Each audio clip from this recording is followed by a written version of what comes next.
Okay, you can import still graphics into Premiere.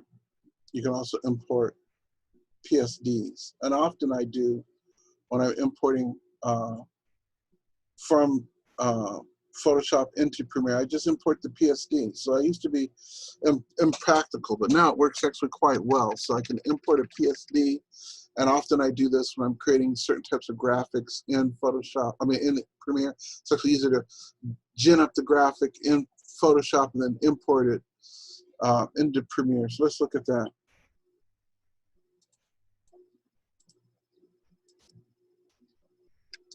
I'll go back to Premiere. Here's the project we were just working on. I'm going to go over to Project Graphics and click, and what I want to do is I'm going to go to File and choose Import, and I want to transition out of the folder from the 1280 by 720 photos to media files, and then there's a graphic called Sunseeker Title Graphic, excuse me, which is a PSD. I'm going to select that and click Open. So when I import the PSD, I have some very interesting options that become available to me.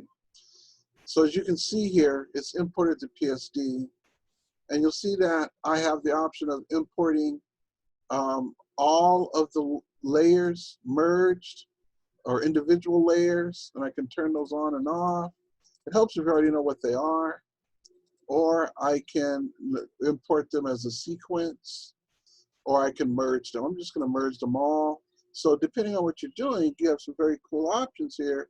Click OK, and I've imported a PSD into Premiere, and I can just grab that, drag it, and drop it onto the timeline. And you see that what I've got here is I've got a graphic already built into the PSD. So you can do some very interesting things with that as well.